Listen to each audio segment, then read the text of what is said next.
Hey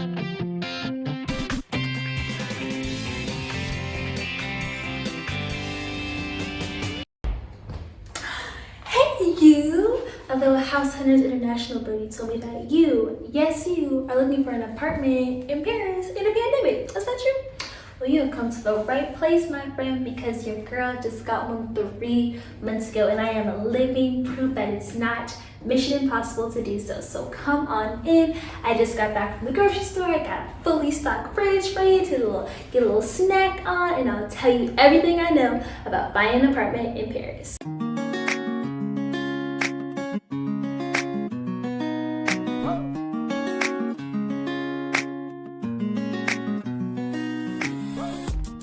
Hello beautiful people, my name is Savannah, but I go by Savvy C, and welcome back to the Savvy C Scoop, a place where I talk about all things books, my life living in Paris, and travel. And today I will be your virtual real estate agent as you find an apartment in Paris during, or perhaps post if you're watching this in the future, a global pandemic. I got my handy dandy laptop here for notes, climbing business, and I really want to help you guys out. This by far has been my most requested video, so I wanted to get to it and just give it justice. And so I'm breaking it into 3 sections. The first just being what to expect and how to get ready for your hunt.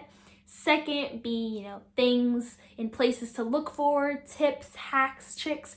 And then third, but certainly not least, will be just following my experience and detailing how, this little old place came to be mine about 3 months ago. Wow.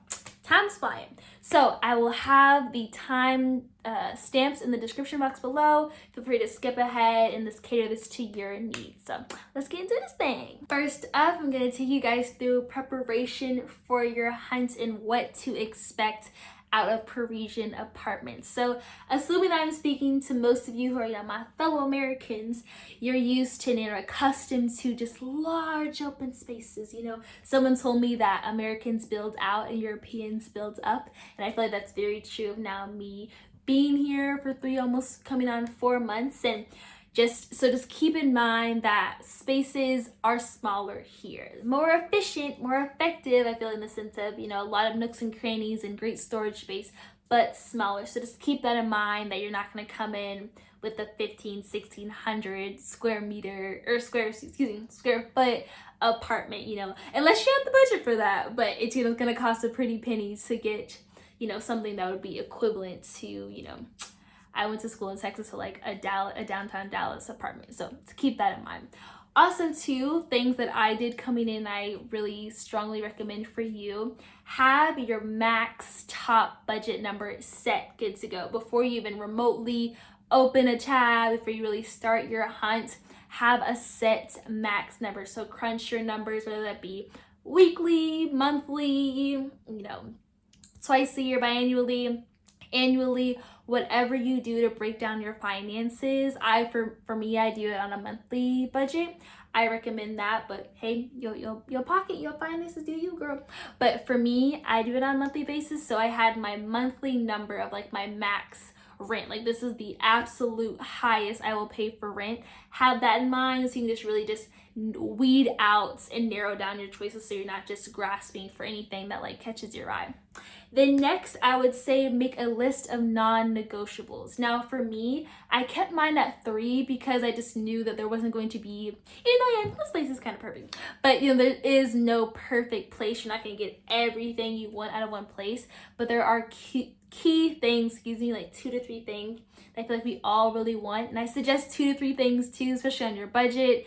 Be coming here as a student. You might also be coming here as a student, or fresh out of undergrad, not having the most money in the world, because Paris is a little no price on the rent sometimes, not all the time, but sometimes. So just have those key core things that are important to you that you need in your living space, because you're gonna be here the most, so you gotta be comfortable. Part 2, where to look, where to start your hunt. So now you have the budget in mind, your non-negotiables, maybe a particular area you want in mind. Now you gotta start where to look. So for me, I'm just gonna read off of places that I looked at, and then some at the end will be ones from people in my cohort and friends I've made while being here in Paris that they liked and they looked at and they vouched for. So To start off, Facebook. Super easy.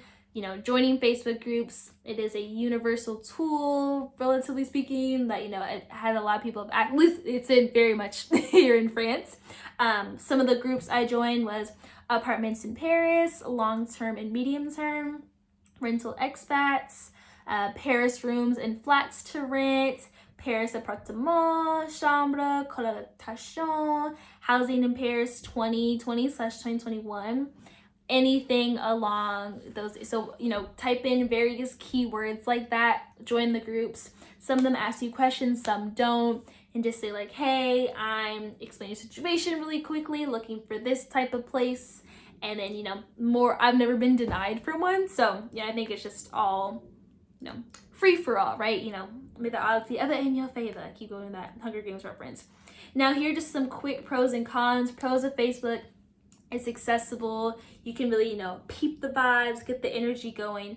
But also, building off of that, the cons, being so accessible and you can kind of, peep the vibes, people can really catfish like crazy. For me, when I was looking at Facebook groups, they were like, in the comments, I don't know if maybe I can find some screenshots and put it in, but in the comments they were like, you're gonna get scams, like it doesn't look like this, you'll get catfish if you like this if you want to get scammed. Like it was just really like, stay clear, stay away, like you have been warned. And two, another con I found, which I'll mention in part 3, I feel like I keep saying that, a lot of them being landlords, renters, weren't comfortable renting out to a student. So just keep that in mind if you are in a similar situation like me, where you're being a student here, you're on a student visa. Next up, Spot a Home. This is like the first proper like rental agency website and based in Europe that I found and I really liked. What they offer, and their biggest pros I found was, they had a human face behind all the videos they did. They had copious amounts of pictures. They share the floor plan with you, and they have like someone who works for Spot a Home with a Spot a Home shirt. They'll take a picture saying like, it was approved by Savannah at this day, and here's the apartment. So again, it just eases your nerves off of, potentially being catfish, potentially being played. I really like that about Spot a Home. But the cons, I know they had a lot of like hidden fees, or and the website they would list like the pros and cons, and some of those kind of made it a little bit sour, but a good place to look for nonetheless and kind of get a vibe for the area. Next up, Lodgis. I feel like I always butcher this. Lodgis. Let me know in the comments how to pronounce that. This is an agency-backed organization. I think one of the most popular ones in Paris for sure. One I heard about a lot before coming here, and now that I'm here, I know a lot of people used it or have used it. The pros and cons are listed in the very ad themselves, which is a huge pro for me, something I really liked. They have copious amounts of pictures. Being as big of an agency and organization they are, they can back themselves up. They don't have to, it's not very, Craigslist or something really sketchy or random, it's on, if it's on that website, it's, creditable. So that was a really good plus. But again, for me, the agencies, I'm not sure if they have agency fees. When I go back and edit, I'll confirm or deny that here. But, just additional cost, really high rent, and just a little bit out of budget for me, and just like little minor cost here and there that popped up that I just wasn't particularly rocking with. So then next, Book a Flat, another agency. Again, great resources, great pictures, outline the area, told you what you did and didn't have.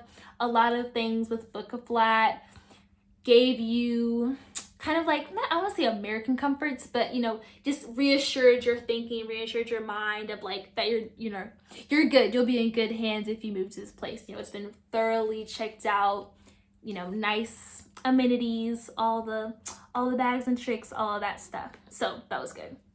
Then some other resources that I haven't used personally, but some of my friends here, people in my cohort here have used, things like Paristay.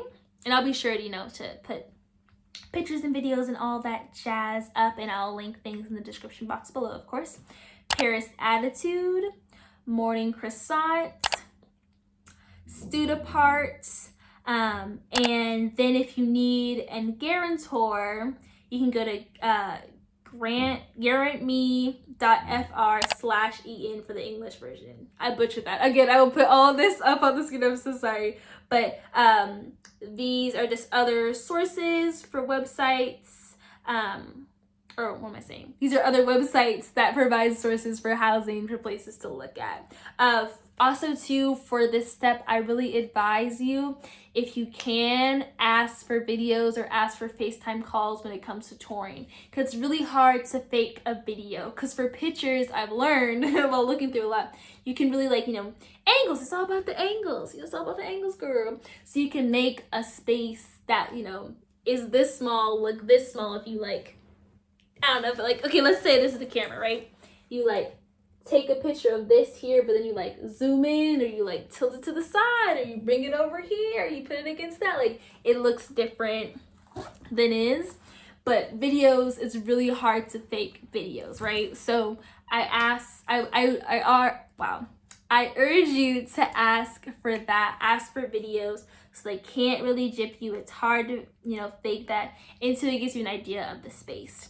And then two, also, like I said earlier at the start of this, without talking about Facebook and just other organizations as well, if you are coming here as a student, here on a student visa, they're kind of weary of that, just because they know you won't have a steady income.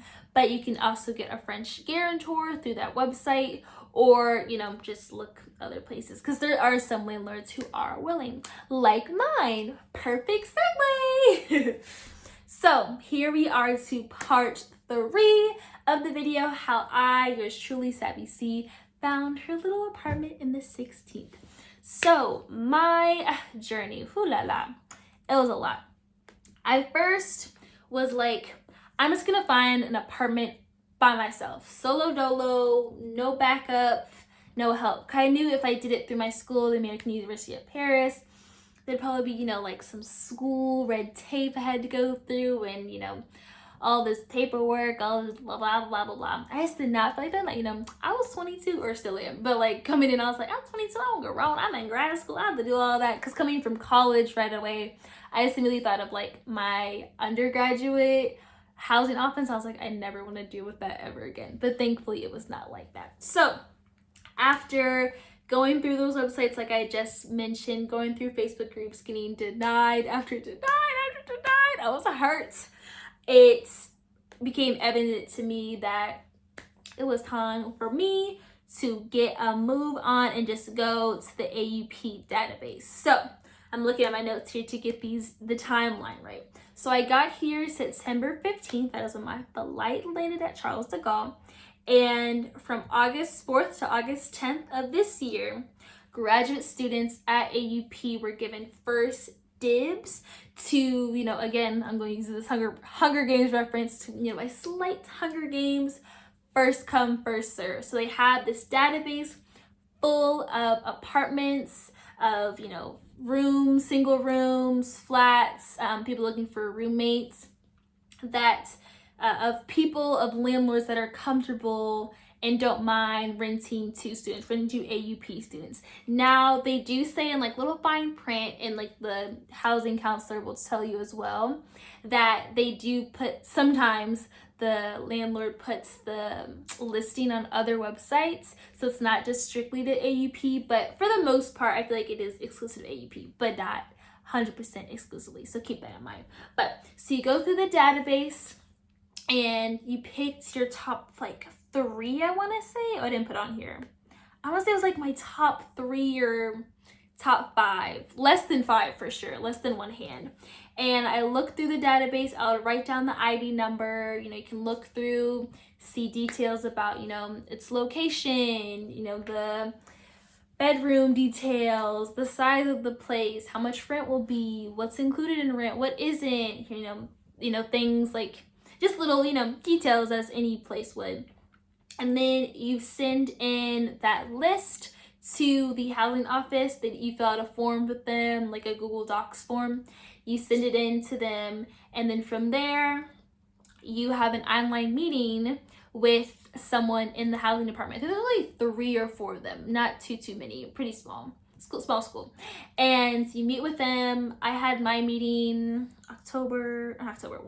August. I didn't write it down. Dang. Sometime between like August 11th to the 15th. I remember it was cutting it close. I was like less than a month out before I got my place. And I had the online meeting with her. Roberta, I want to say was her name. I think that was her name. And we just talked through my options, told her about, you know, my budget, what I'm looking for in a place, etc. We bounced ideas off each other, blah, blah, blah. So I go with my first place, or, you know, obviously the first choice, that's what you get, unless someone else has taken it. But thankfully for it was three places, yeah. My first place was already taken by someone else. My second place wasn't, so they reached out to that landlord. That landlord, wherever they were, never got back to them, so then they switched to the third. And here we are, the rest is history. So what they do, they just reached out to the first person for you, the first landlord for you. And now this is good and bad. Good in the sense of like, it takes the stress off of you, the pressure off of you.